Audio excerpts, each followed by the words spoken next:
কৃষক রহিম মাঠে যাচ্ছে। আজ ধানের ক্ষেতে অনেক কাজ।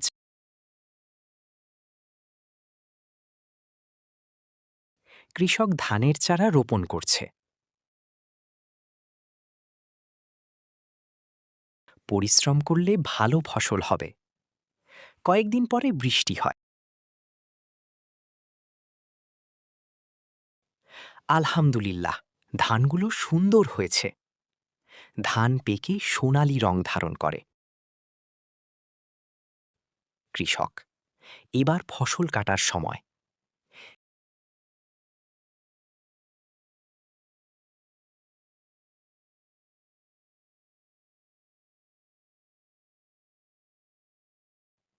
কৃষক ধান কেটে বাড়ি ফিরছে।